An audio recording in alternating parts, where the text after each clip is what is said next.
Good morning, good afternoon, and good evening to my all doctors community, my friends and my brothers and sisters. आप सबको doctor Anila का सलाम हो।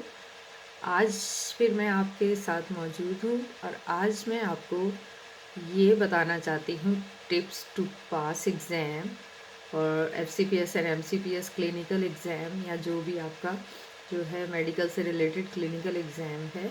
अगर आप उसमें जब आप अपनी जो है एग्ज़ाम के वक्त आपने हिस्ट्री ले ली पेशेंट की, एग्ज़ामिनेशन कर लिया एंड देन थर्ड क्या करना है, इन्वेस्टिगेशन जो है वो एग्ज़ामिनर से मांगनी पेशेंट की इन्वेस्टिगेशन।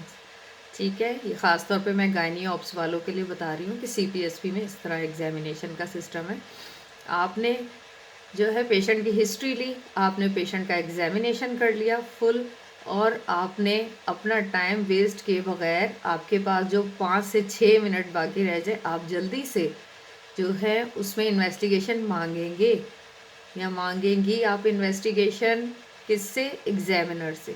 जब आपने इन्वेस्टिगेशन मांगी, अगर आपको फ़र्ज़ करें लग रहा है कि पेशेंट एनीमिक है या उसके साथ उसको डायबिटीज़ है या कोई भी कोमॉर्बिडिटी जो है XYZ उसके साथ हो सकती है, तो ये हमारी बेसलाइन इन्वेस्टिगेशन तो हमने ज़रूरी जो है वो करवानी होती है पेशेंट की। जो है हर दूसरे पेशेंट की हम करवाते हैं। उसके अलावा आपने जो है बेसलाइन इन्वेस्टिगेशन में इम्पॉर्टेंट जो सबसे पहले मांगते हैं, आप CBC पेशेंट का पूछते हैं।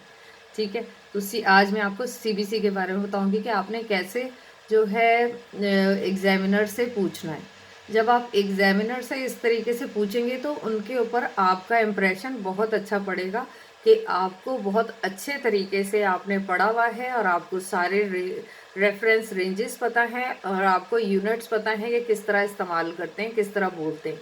यानी कि उनको पूरा आप पे कॉन्फिडेंस आ जाएगा कि आप जो हो वो किस तरीके से यूनिट्स के साथ बोलती हैं, तो इट मीन्स आपने बहुत अच्छा पढ़ा हुआ है। तो यहाँ हम देखते हैं कि WBC काउंट जो नॉर्मल रेंज होते हैं वो 4.5 to 11.5 होते हैं और आपने इसको कैसे करना है। ठीक है, आपने बताना है कि मैम, आपने पूछना है कि ma'am I want to know the patient WBC count into 10⁻³ per microlitre. ठीक है, और या फिर I want to know the patient TLC count per microlitre. आप इस तरीके से बोल सकते हैं। और इसके अलावा अगर आपने हीमोग्लोबिन पूछना है पेशेंट का, तो रेफरेंस रेंजेस तो आपको पता ही हैं कि मेल में 14 to 18 तक नॉर्मल रेंज हो सकता है और फीमेल में 12 to 15 या 11 to 15। ये डिफरेंट ये लेबॉर्ट्री का मैंने जो है एज फॉर एग्जांपल के लिए ये जो है वो आपके सामने रखा है टेस्ट की रिपोर्ट। लेकिन डिफरेंट लेबॉर्ट्रीज़ की कमोबेश जो है वो थोड़ी बहुत मिलती जुलती।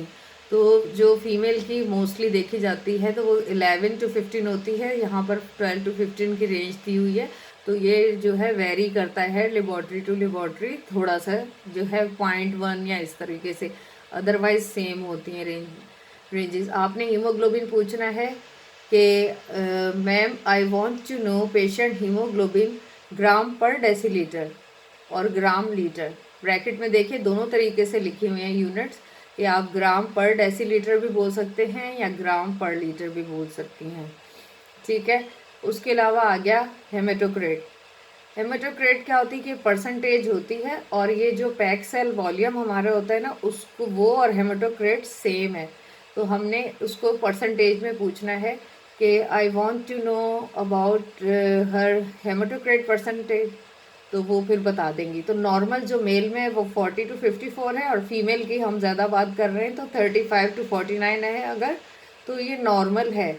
ठीक है, इससे हमें अंदाज़ा हो जाएगा कि उसका जो है PCV जो वॉल्यूम है वो कितना है। उसको पैक सेल की ज़रूरत तो नहीं है कहीं। अगर तो पेशेंट का हेमेटोक्रेट फ़र्ज़ करें कि सर्जरी हो रही है उसकी और वो बहुत ज़्यादा ब्लीड कर रही है, हैमरेज हो रहा है ड्यूरिंग सर्जरी, तो वो हाइपोवोलेमिया शॉक में जा रही है और उसका हमें, अगर हमने उसका अर्जेंट सीबीसी जल्दी से करवाएंगे तो हमारे पास उसके जो ये हेमाटोक्रेट परसेंटेज है वो बहुत कम आएगी।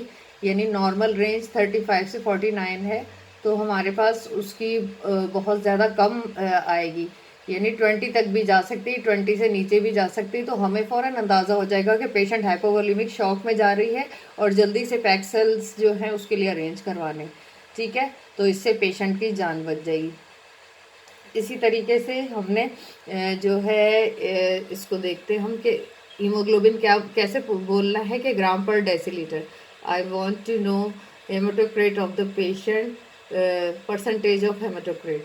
ठीक है, उसके बाद जो एमसीवी है, मीन सेल वॉल्यूम है, वो किस में बोला जाता है? फंटोलीटर। ठीक है, फंटोलीटर में, फंटोलीटर। तो आपने वो कितना होता है? नॉर्मल रेंज 80 to 100 होता है। इससे कम होगा तो आपको पता चल जाएगा कि पेशेंट जो है वो आयरन डेफिशिएंसी एनीमिया की हो सकती है। कुछ अंदाज़ा हो जाएगा आपको अगर 80 से लेस होगा तो। उसके अलावा आपने MCH यानी कि मीन सेल हीमोग्लोबिन जो देखना है वो पिकोग्राम में देखना है। ठीक है, आपने मैम से पूछना है कि ma'am I want to know her mean cell haemoglobin in picogram, और नॉर्मल रेंज सामने लिखी हुई है 26 से 32 तक। और फिर आपने MCHC यानी कि मीन सेल हीमोग्लोबिन कंसंट्रेशन, वो भी आप किस में पूछते हैं? ग्राम पर डेसीलीटर में। जब आपने पूछना है इन्वेस्टिगेशन तब भी यूनिट्स के साथ पूछना है, और जब आपने अपनी हिस्ट्री जो समराइज करोगे और आपने बताना है, आपको डायग्नोसिस पता चल गई कि आयरन डेफिशिएंसी एनीमिया है, तो आपने फिर उसी लिहाज से यूनिट्स के साथ बताना है, तो आपकी ज़्यादा जो है मार्किंग बढ़ेगी इस बात से।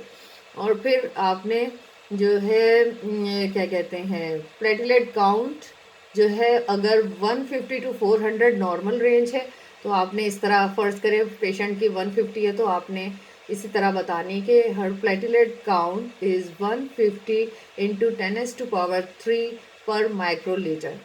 ठीक है, इस तरह बताएंगे। और रेटिकुलोसाइट भी परसेंटेज में होते हैं 0.5 से 1.5 तक। इस तरीके से आपने पूरी जो है ना वो सीबीसी यूनिट्स के साथ आपने बता देनी। और अगर आपको ये सबको पता है, अगर आपका एमसीवी और एमसीएच ये सब जो है डिक्रीज़ होंगे, या एमसीएचसी ये सब डिक्रीज़ होंगे, तो मोस्ट जो है probably patient having iron deficiency anaemia. ठीक है, अगर तो पेशेंट आयरन डेफिशिएंसी एनीमिया है तो आपने नेक्स्ट जो है पेशेंट की क्या रिपोर्ट मांगनी है? आपने पूछना है कि इसका सीरम फेरेटिन। ठीक है, सीरम फेरेटिन करवाते हैं ताकि आयरन स्टोर्स हमें मालूम हो। और फिर सीरम फेरेटिन के बाद जो है, अगर तो सीरम फेरेटिन नॉर्मल रेंज आया है और जो है उसको कोई ऐसा मसला नहीं है, उसका एमसीएच भी नॉर्मल है, आपने फिर इलेक्ट्रोफेरोसिस करवाना है। ठीक है, इलेक्ट्रोफेरोसिस हमें बताएगा कि इसको कोई थैलेसीमिया या हीमोफीलिया जो है ब्लीडिंग डिसऑर्डर, जो इनहेरिटेड ब्लीडिंग डिसऑर्डर है, वो तो नहीं है। ये सारी बातें आपको आप पढ़ेंगे, किताबों में लिखी, बहुत दफ़ा आप लोग पढ़ चुके हैं। तो मैं सिर्फ पॉइंट्स की सूरत में इसलिए बता रही हूँ कि आपके माइंड में ये पॉइंट रह जाए कि कौन कौन सी कंडीशन में क्या है। और टीएलसी काउंट नॉर्मली 4.5 to 11.5 ये बिल्कुल नॉर्मल रेंज है। और प्रेगनेंसी में कभी कभी जो है वो थोड़े से बढ़ जाते हैं। ठीक है, तो प्रेगनेंसी में अगर थोड़े बढ़ जाते हैं, 13 तक हो जाते हैं ये, अगर उससे ज़्यादा हो तो आपको तब जो है तशवीशनाक बात हो जाती है, वार्निंग साइन के क्यों इतने टीएलसी काउंट जो है, डब्ल्यूबीसी या TLC count, total leucocyte counts क्यों बढ़ रहे हैं। ठीक है, तो फिर आप जो है आपको सोचना होगा कि कोई इन्फेक्शन या फीवर कुछ ऐसा तो नहीं पेशेंट को। ठीक है, हेमाटोक्रेट का मैंने बता दिया कि इससे आपको पता चलेगा कि पेशेंट को ब्लड की कितनी ज़रूरत है। ठीक है, पैक सेल वॉल्यूम अगर हेमरेज होता है तो ये डाउन हो जाता है बहुत ज़्यादा। और क्योंकि प्रेगनेंसी में ये नॉर्मली 35 से ज़्यादा हो जाता है। ठीक है, वो बढ़ जाता है। क्यों बढ़ जाता है? इसलिए कि जो है प्रेगनेंसी में ये जो है क्लॉटिंग टेंडेंसी ज़्यादा हो जाती है। इसके अलावा आपने प्लेटलेट काउंट पे बहुत गौर करना है, और आपने याद रखिएगा हमेशा यूनिट्स के साथ बताना है। यूनिट्स के साथ पूछना है और यूनिट्स के साथ ही आपने बताना है कि पिकोग्राम है, पीजी मतलब पिकोग्राम है, एफएल मतलब फेम्टोलीटर है। ठीक है, तो अगर आप ये भी याद रख लेना, आप इनकी पूरी तफसीली डेफिनेशंस में ना जाएं याद करने के लिए, आप बस ये रोज़ाना की अपनी रूटीन बनाएं कि आप जब भी अपनी क्लिनिक में, ओपीडी में, जहाँ भी अपने पेशेंट देखते हैं, वार्ड में पेशेंट देखते हैं, उसकी जब आप इन्वेस्टिगेशंस चेक करते हैं तो आपने ये बात रखनी है जहन में कि मुझे यूनिट्स के साथ बताना है, यूनिट्स के साथ याद रखना है।